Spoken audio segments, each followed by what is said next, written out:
So தியானம் அப்படின்னா, இப்படி சின்முத்ரால வச்சுட்டு, ஸ்டெடியா உட்காந்து, கண்ண மூடிட்டு, எந்த சத்தமும் இல்லாம இருக்கிறது. இதுக்கு பேர் தியானமே கிடையாது.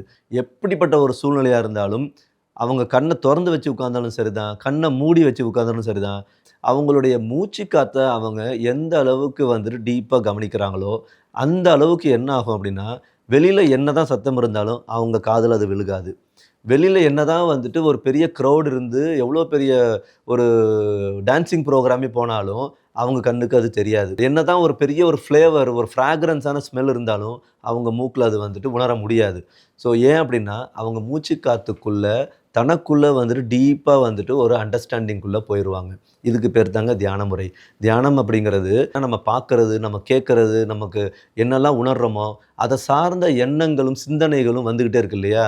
அந்த எண்ணங்கள சிந்தனையா கன்வெர்ட் பண்ணாம, நாம அத வந்துட்டு ஒரு ஃப்ரீடமா விட்டுட்டோம் அப்படின்னாலே, காலப்போக்குல பார்த்தீங்கன்னா, சிந்தனைகளே இல்லாத ஒரு நிலைக்கு போயிருவோம். அப்ப எதுவுமே அவங்கள வந்து டிஸ்டர்ப் ஆகாது. எதுவுமே இல்லாத ஒரு ஸ்டில்னஸ் நமக்குள்ள வரும். அதுதான் வந்துட்டு ஒரு தியான நிலை. இது வந்துட்டு ஈஸியான ஒரு முயற்சி நம்ம பயிற்சிக்குள்ள கொண்டு போணும்னா, மூச்சு காத்த கவனிக்கிறதுங்க. அப்படியே உட்கார்ந்து நம்ம மூச்சு காத்த எந்த அளவுக்கு கவனிக்கிறோமோ, அந்த அளவுக்கு நாம ஒரு ஒரு டீப் சைலன்ஸுக்குள்ள நம்ம வந்துட்டு போயிருவோம். அந்த டீப் சைலன்ஸுக்குள்ள போம்போது, எல்லாமே இருக்கும். ஆனா, இல்லாத நிலையில நாம உட்கார்ந்திருப்போங்க. இதுதான் நம்ம ஈஸியா புரிஞ்சுக்கணும். ஸோ நம்ம முக்கியமா தெரிஞ்சுக்க வேண்டியது என்ன அப்படின்னா, தியானம் பண்றேன்ற ஒரு பேருல நம்ம ஒரு இல்யூஷனுக்குள்ள போயிறக்கூடாது. நமக்குள்ள ஏதோ ஒரு பெரிய ஆற்றல் வந்துருச்சு, நம்ம பெரிய ஒரு மகான் ஆயிட்டோம் அப்படின்ற ஒரு இல்யூஷனுக்குள்ளலாம் போகவே கூடாதுங்க. இது எல்லாமே நமக்கு நன்மை தரணும், நம்மள சுத்தி இருக்கிறவங்களுக்கு நன்மை தரணும். நாம அந்த மாதிரியான ஒரு பயிற்சியில இருந்தா மட்டும் தான், நம்ம பண்றது கரெக்ட்டான ஒரு ப்ரொசீஜர். நான் தியானம் பண்றேன், ஆனா டயபெட்டிக் மெடிசின் சாப்பிடுறேன். நான் தியானம் பண்றேன், எனக்கு கால் வலிக்குது. அப்ப நீங்க தியானமே பண்ண கிடையாது. உங்கள நீங்களே ஏமாத்திட்டு இருக்கிறீங்க.